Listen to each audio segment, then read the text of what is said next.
जय हिंद दोस्तों, कैसे हैं आप लोग। स्वागत है आपका यूपीपीसीएस हिंदी के चैनल में। तो फ्रेंड्स, हम लोग जो मेडोलिस्टिक जो क्लास कर रहे थे उसमें हम लोग को जो क्या है तो रजिया सुल्तान के बारे में पढ़ना था। ठीक है। तो रजिया सुल्तान का जो है टाइम पीरियड कितना से कितना रहा है, तो 1236 से 1240 रहा है। ठीक है। तो इसको पढ़ने से पहले हम लोग थोड़ी सी ज़रूरी सूचना जो है जान लेते हैं। तो आप लोगों को मैं बता दूं कि जो डेली आप लोगों की जो क्लास होती है एनसीईआरटी की, तो आपको जो 7 बजे डेली मिल जाएगी। ठीक है। उसके बाद से जो R O UP P C S, ठीक है, और यूपी स्पेशल के जो कंबाइंड जो क्लास होती है वो आपको क्लास कब मिलेगी, तो 8 बजे आपको जो है क्लास डेली मिल जाएगी। ठीक है। फिर आपको जो है आर ओ के जो है प्रीवियस ईयर क्वेश्चन का एनालिसिस भी इसी चैनल पर मिल जाएगा। ठीक है। आप इस पर आएंगे, इस चैनल पर आपको सारी चीज़ें प्रोवाइड की गई हैं, आप आइए देखिए।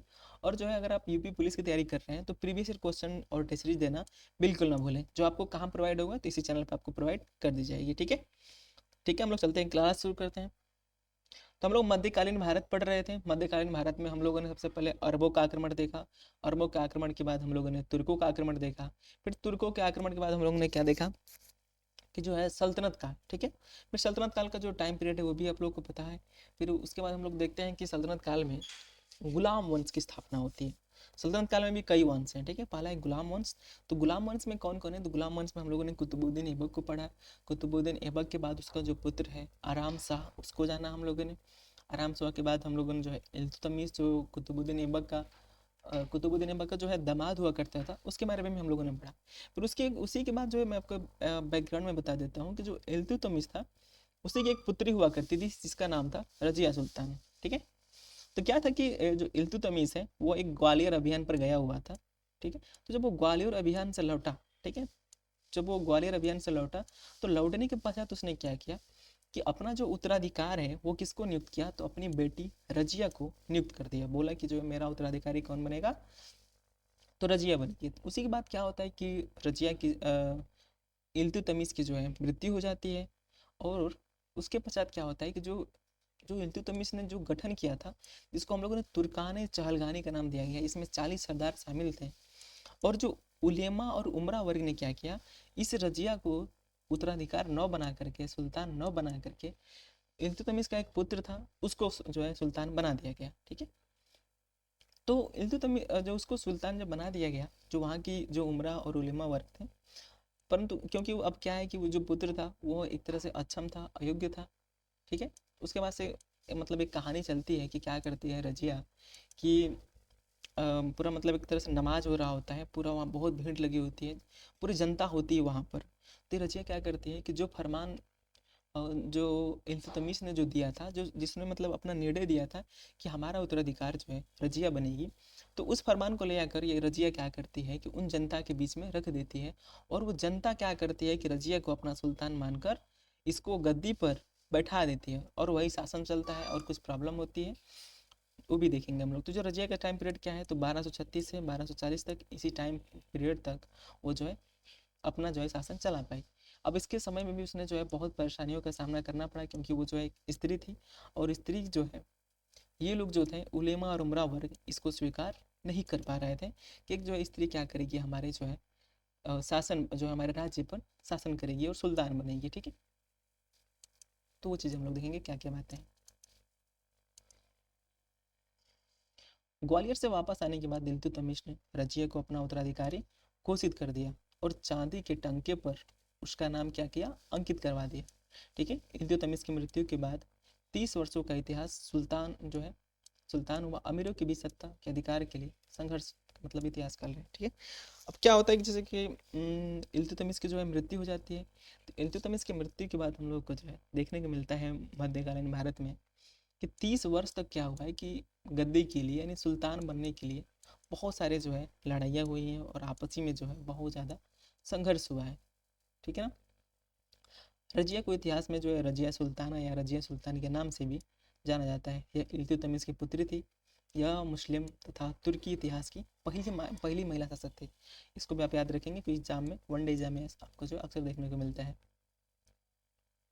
रजिया ने दिल्ली के अमीरों तथा जनता के सहयोग से सिंहासन पर बैठ गई। ठीक है। रजिया ने पर्दा प्रथा को त्याग कर पुरुषों के समान काबा यानी जो चोला की जो बात होती है, जो कौन पहनता है, जो पुरुष पहना करते थे, तो चोला पहनकर क्या करते थे, तो दरबार में जो दरबार की जो कार्रवाइयाँ थी उसमें क्या कर रही है, इसमें हिस्सा लेने लगी। ठीक है, यानी जो इसमें प्रशासनिक जो कार्य है उसमें हिस्सा लेने लगी कौन, तो रजिया। और रजिया का जो जो विचारधारा था और जो इसका जो रवैया था ना, वो क्या था कि कुछ लोगों को पसंद नहीं था, खासकर जो तुर्काने चालकानी के जो लोग थे उनको।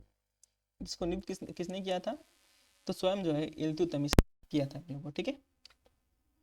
तो इसने क्या किया, रजिया ने जो है गद्दी पर बैठी थी, इसने पर्दा प्रथा को त्याग कर दिया, जो महिलाओं के लिए अनिवार्य प्रथा था, तो पर्दा प्रथा को त्याग कर दिया और पुरुषों के अनुसार जो है अपने जो है कपड़े भी पहनने लगी, ठीक है। रजिया के काल से ही राजतंत्र और तुर्क सरदारों के बीच संघर्ष आरंभ हुआ। ये तुर्क सरदार कौन है, यही जो है जो तुर्काने जो चहलगानी के जो लोग हैं यही हैं, जिसे इसका गठन किसने किया था, इसी रजिया के पिताजी ने। शासक बनने पर रजिया ने उद्मत उल निस्वा की उपाधि धारण की। रजिया को भी जो है मलिक मोहम्मद सलारी, कबीर खान एयाज, मलिक जानी, मलिक सैफुद्दीन कुची जैसे इक़्तिदारों का सामना करना पड़ा। यानी सब ये कौन लोग हैं, तो ये सब लोग हैं इक़्तिदार लोग हैं। इसको मैंने पिछले क्लास में आपको जो है इक़्तिदार के बारे में अच्छे से बताया है कि कैसे जो इल्तुतमिश रहता है, तो इल्तुतमिश क्या करता है, इक़्तिदारों को नियुक्त करता है और शासन क्या होता है, एक सांगठनिक ढंग से चलने लगता है, ठीक है। परंतु इसके बाद जब ये जब मेन जो शासक होता है ना, जब वो मतलब वो नहीं रहता है एक योग्य शासक और एक शक्तिशाली शासक, तो उसके राज्य में विद्रोह होता ही है, ठीक है। तो ये लोग जो जो इक़्तिदार लोग हैं, जो कभी ना कभी प्रशासनिक अधिकारी हुआ करते थे, तो ये लोग क्या करने लगे, इस रजिया का विरोध करते थे और इस मतलब इसके क्या होता था, इसको इस प्रॉब्लम को उसे फेस भी करना पड़ता था रजिया को, ठीक है।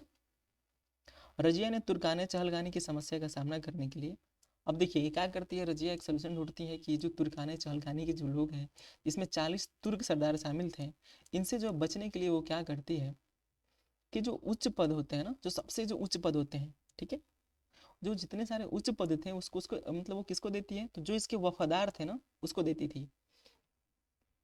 जब एक गैर तुर्की अफ्रीका जो है अफ्रीकी मुस्लिम जलालुद्दीन याकूत को अमीर आखुर, एक व्यक्ति था जिसका नाम था जलालुद्दीन याकूत, उसको क्या किया गया कि अमीर आखुर यानी जो शाही अस्तबल होता था, जैसे घोड़ा आप जानते हैं ना, उस समय बहुत सारे जो घोड़े होते थे, तो उस जो घोड़ों का यानी जो अस्तबल का जो प्रधान होता था, जो प्रमुख होता था, उसे क्या किया गया, पद दे दिया गया। कौन सा पद दिया गया, तो अमीर आखुर का। आप याद रखेंगे अमीर आखुर का पद किसको दिया गया था, तो जलालुद्दीन याकूत को।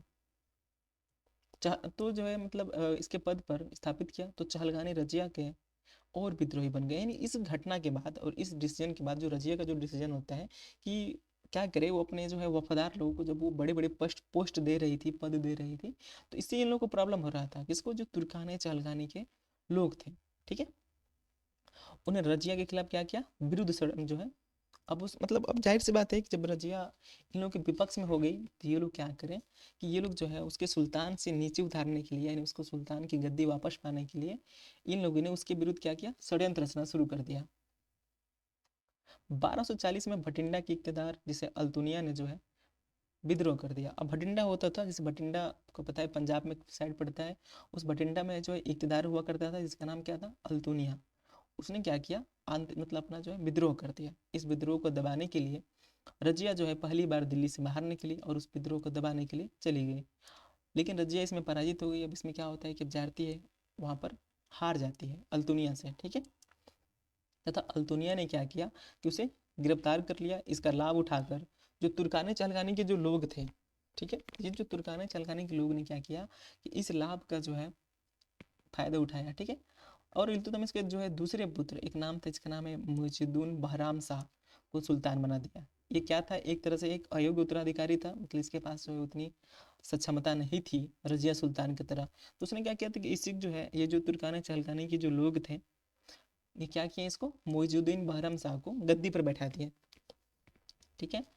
लेकिन रजिया ने जो क्या किया कि आपको पता है कि जो है अल्तुनिया का जो अल्तुनिया था, जो भटिंडा का राजा था, वो जो है रजिया से विवाह करना चाहता था, ठीक है।